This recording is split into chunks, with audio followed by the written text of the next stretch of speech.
प्रदेश की खबर देखने के लिए बने रहिए हमारे चैनल ABN न्यूज़ 28 के साथ।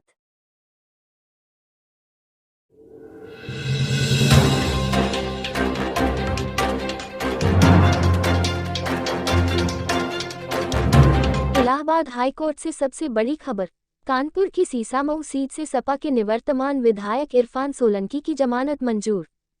हालांकि हाईकोर्ट ने ट्रायल कोर्ट से मिली सजा पर रोक नहीं लगाई है। कोर्ट के फैसले से कानपुर की सीसामऊ विधानसभा सीट का सस्पेंस हुआ खत्म। कानपुर की सीसामऊ सीट पर भी 20 नवंबर को डाले जाएंगे वोट। जस्टिस राजीव गुप्ता और जस्टिस सुरेंद्र सिंह की डिवीजन बेंच ने सुनाया फैसला। इस मामले में सुनवाई पूरी होने के बाद अदालत ने 8 नवंबर को अपना जजमेंट रिजर्व कर लिया था। कानपुर की स्पेशल MPMLA कोर्ट ने इसी साल 7 जून को समाजवादी पार्टी के विधायक इरफान सोलंकी समेत कई लोगों को दोषी ठहराते हुए सजा का ऐलान किया था। विधायक इरफान सोलंकी और उनके भाई रिजवान सोलंकी को 7 साल की सजा सुनाई गई थी। सोलंकी ब्रदर्स को एक महिला के घर आगजनी करने के मामले में दोषी ठहराकर सजा सुनाई गई थी। 7 साल की सजा होने की वजह से इरफान सोलंकी की विधानसभा की सदस्यता निरस्त हो गई थी। इरफान सोलंकी ने ट्रायल कोर्ट के फैसले को इलाहाबाद हाई कोर्ट में चुनौती दी थी।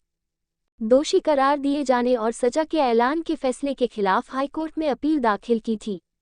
अपील में अदालत का अंतिम फैसला आने तक ट्रायल कोर्ट के फैसले पर रोक लगाए जाने और जमानत दिए जाने की गुहार लगाई गई थी। सुप्रीम कोर्ट ने भी इस मामले में पिछले महीने इलाहाबाद हाईकोर्ट को 10 दिनों में सुनवाई पूरी कर फैसला सुनाने को कहा था। इस मामले में यूपी सरकार ने भी हाईकोर्ट में गवर्नमेंट अपील दाखिल की गई थी। इरफान सोलंकी की अपील में जहां सजा को रद्द किए जाने की गुहार लगाई गई थी, वहीं यूपी सरकार की अपील में 7 साल की सजा को बढ़ाकर उम्र कैद में तब्दील किए जाने की मांग की गई थी। हालांकि सरकार की अपील पर कोर्ट की सजा बढ़ाने का कोई फैसला नहीं दिया है। हालांकि जमानत मिलने के बाद भी इरफान सोलंकी जेल से बाहर नहीं आ सकेंगे। आप देख रहे हैं ABN न्यूज़ 28। जी, क्या पूरा मामला था और आज कोर्ट ने क्या फैसला सुनाया है?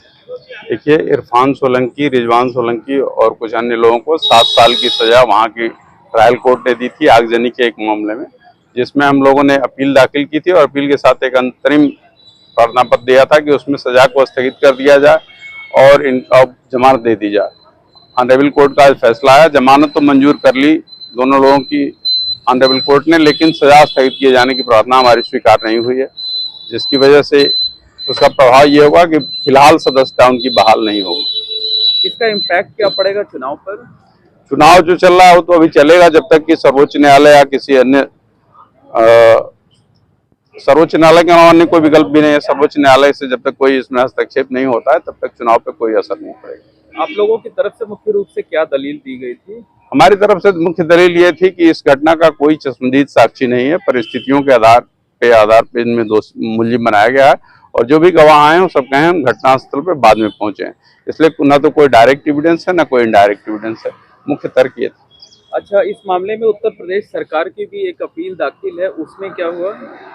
उत्तर प्रदेश की सरकार की जो अपील थी उस पर अभी कोई सुनवाई नहीं हुई है, उसकी सुनवाई बाद में होगी। हमारे चैनल को लाइक करें और सब्सक्राइब करना ना भूलें।